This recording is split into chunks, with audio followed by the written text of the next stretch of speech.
Jadi amalan pertama pasca salat, Assalamualaikum warahmatullah, Assalamualaikum warahmatullah. Anda mau lengkapi sampai wabarakatuh boleh, gitu kan? Anda mau Assalamualaikum sampai situ boleh. Jadi boleh singkat Assalamualaikum, boleh. Kalau di madzhab Maliki itu biasanya yang salam pertama Assalamualaikum, kemudian yang kedua Assalamualaikum warahmatullah, gitu ya. Kalau Anda mau Assalamualaikum warahmatullah boleh, sampai wabarakatuh juga boleh, ya. Itu luas sekali babnya, sudah saya terangkan di bab fikih salat yang lalu. Lalu setelah itu apa amalannya? Sejenak, ya, kemudian langsung kita beristighfar kepada Allah 3 kali, ya, 3 kali. Yang paling singkat, yang paling pendek tadi dikonfirmasi di syarah, gitu kan? Bagaimana bacaannya? Maka Nabi pernah menyontohkan yang paling singkatnya Astagfirullah, Astagfirullah, Astagfirullah. Itu yang paling singkatnya. Jadi kalau kita selesai sholat, misalkan ada salam, kemudian kita istighfar, Astagfirullah, Astagfirullah, Astagfirullah. Kalau kita mau misalnya lengkapi juga, ya, dengan mau panjangkan misalnya boleh Astagfirullahaladzim, Astagfirullahaladzim, Astagfirullahaladzim. Nanti ada terusannya tuh, Alladzi la ilaha illa huwal hayyul qayyum wa atubu ilaih. Boleh, ya. Jadi kalau misalnya buru-buru, ya harus segera berangkat dan sebagainya, silahkan. Mau sambil berdiri, istighfar, Astagfirullah, Astagfirullah, Astagfirullah. 3 kali, ya. Baik, ini menarik. Kenapa istighfar? Kenapa bukan langsung tasbih, subhanallah, ya kan? Tahmid, alhamdulillah, Allahu akbar. Kenapa istighfar dimulai? Masih ingat teman-teman? Ya, kalau kita sambungkan ke awal tadi, idealnya dan seharusnya saat sholat itu kan terhubung dengan Allah, kan? Saat sholat itu harusnya khusyuk, kan? Terhubung dengan Allah, nyambung kita. Tapi ada bagian-bagian dalam sholat yang kadang-kadang nggak terhubung dengan Allah. Bahkan dimulai dari takbir pun kadang-kadang sudah nggak nyambung, ya, tahu-tahu udah waladolin, gitu kan. Padahal tadinya baru takbir tuh, ya, tahu-tahu baru sadar udah waladolin, kan, amin tuh, ya. Nah, itu sesuatu yang kurang dan akan dilengkapi. Maka ketika akan melengkapi, adab pertama kita minta ampun dulu sama Allah. Seakan-akan kita mengatakan begini, ya Allah, ampuni hamba yang seharusnya tadi dalam sholat, ya, hamba bisa maksimal terhubung denganmu, tapi ada bagian-bagian tertentu yang kurang maksimal. Maka sebagai adab kita istighfar, Astagfirullah, ya Allah saya minta ampun, ya Allah saya minta ampun. Ini kaitan dengan sholatnya, ya, ini kaitan dengan sholatnya. Ini bagian yang pertama. Baik, yang kedua ada kaitan juga nanti dengan pembuka kedoa. Pembuka kedoa, karena doa ini doa yang terbaik itu salah satunya adalah doa yang dimulai dengan istighfar. Doa yang dimulai dengan istighfar. Karena doa itu spiritnya begini. Doa itu kan permohonan yang paling suci, bersih. Nah, akan sampainya kepada Allah yang maha suci. Sedangkan sifat Allah dalam menerima doa disebutkan oleh Nabi, Innallaha tayyibun la yaqbalu illa tayyiba. Allah itu maha baik, maha suci, tidak menerima kecuali yang baik-baik saja. Ya, maka permohonan yang baik itu akan sampai kepada Allah yang maha baik jika hatinya baik dan jika dirinya baik. Makanya ada orang-orang yang ketika bermohon kepada Allah, dicontohkan oleh Nabi, dulu ada orang-orang, saya katakan langsung hadis Nabi saja, ya. Qala Rasulullah sallallahu alaihi wasallam bima ma'na atau kama qala Rasulullah sallallahu alaihi wasallam, thumma dzakara rajula asy'atha aghbara yutilu as-safara, ya kan?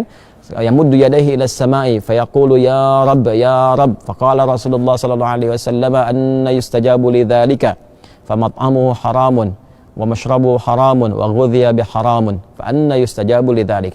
Nabi mengisahkan seorang lelaki yang menempuh perjalanan panjang yang diniatkan untuk menaati Allah, itu berpotensi mengabulkan doa. Makanya kalau sedang safar banyak berdoa. Safar ke yang baik-baik, ya, bukan safar ke tempat-tempat gak jelas, itu kan. Kemudian setelah itu sampai di situ dia mengangkat tangannya. Orang yang mengangkat tangan untuk berdoa, kata Nabi, innallaha hayyun karibun.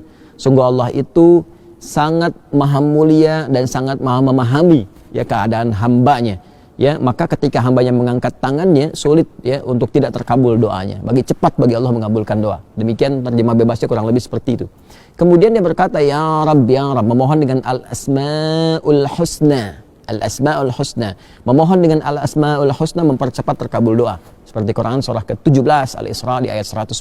Qulid Allaha awid ar-Rahman ayyamma tad'u falahul asma'ul husna.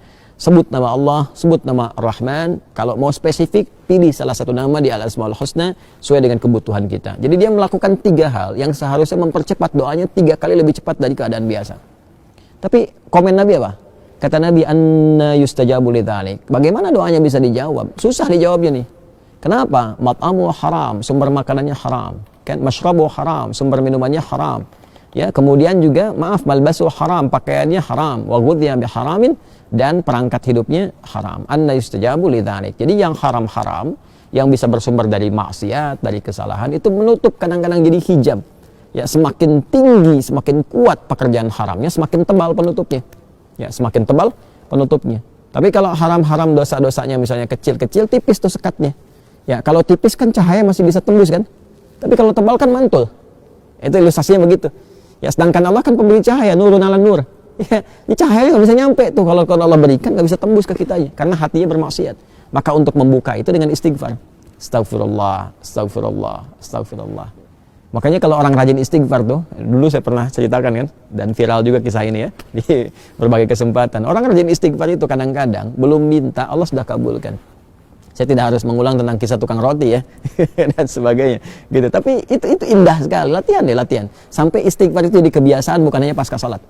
Ya, di jalan bisa istighfar, duduk di mobil bisa istighfar. Ya, kemudian kita kadang merenung bisa istighfar. Itu kalau sudah menyatu dengan kepribadian kita, masya Allah, enak itu, enak, tenang, nyaman. Latihannya salat.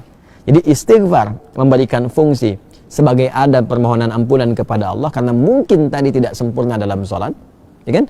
Lalu dengan kasih Allah itu diberikan pemaafan dan disempurnakan. Lalu yang kedua, pembuka untuk menyampaikan permohonan dalam doa kepada Allah yang barangkali karena kondisi tidak terkoneksi tadi, ya belum mampu, ya kita menyampaikannya sehingga tidak terjawab dengan maksimal, ya kan? Ya, karena itulah setelah sholat kita beristighfar, pembuka itu dicerahkan dulu hatinya, ditenangkan, lalu memohon. Makanya orang kalau udah istighfar, mintanya itu, apalagi kalau air matanya mengalir, doanya lebih khusyuk dipanjatkan dibandingkan dengan langsung berdoa begitu saja. Nggak percaya silahkan Anda cek tuh. Ya, ingat dosanya apa, ininya apa, ngalir air mata, minta itu seketika itu cepat sentuhannya ke jiwa. Nah, karena itu nanti bab doanya terletaknya setelah itu. Setelah istighfar itu nanti ada doa pembuka dulu, ya. Nah, karena itulah setelah Anda berdoa, ya kan? Setelah Anda istighfar, ya kita istighfar, astagfirullah, astagfirullah. Kalau mau dilengkapi silakan, astagfirullahaladzim, astagfirullahaladzim, astagfirullahaladzim. Kalau astagfirullah itu yang paling pendek ya. Memahaminya jangan begini. Nabi kan katakannya astagfirullah, jadi harus begitu, tidak. Hadis yang lain banyak juga, satukan ke situ, ini baru satu hadis. Ya, dan astagfirullah kalimatnya itu syarah hadisnya. Syarah hadis ketika dikonfirmasi, hadis pokoknya mengatakan istighfar dan beristighfar 3 kali. Nggak disebutkan bagaimana caranya. Kalau kita ngaji hadis kita temukan ada 3 nih, versi yang pendek, versi menengah, versi yang panjang. Ya, memahaminya bagaimana? Kalau sedang buru-buru, ya kalau mau singkat astagfirullah, astagfirullah, astagfirullah. Kalau sedang agak santai, astagfirullahaladzim, astagfirullahaladzim. Kalau mau lebih panjang lagi, lebih santai lagi, astagfirullahaladzim. Alladzi la ilaha illa huwal hayyul qayyum wa atubu ilaih, gitu kan? Astagfirullahaladzim, alladzi la ilaha illa huwal hayyul qayyum wa atubu ilaih. Atubu untuk pribadi, natubu untuk banyakan. Ya kan? Jelas ya? Jadi itu yang bisa kita katakan. Tapi 3 kali ini maksudnya sampai merasakan ke jiwa, bukan cuma di lisan. Ya, lihat zikir itu sampai ingat, bukan sampai keluar. Jadi sampai ingat ya, sampai betul kalimat yang kita ucapkan mengingatkan kita dengan atau menyambungkan kita dengan Allah Subhanahu wa taala. Astagfirullah, astagfirullah, astagfirullah. Rasakan di hati kita sampai tembus ke jiwa.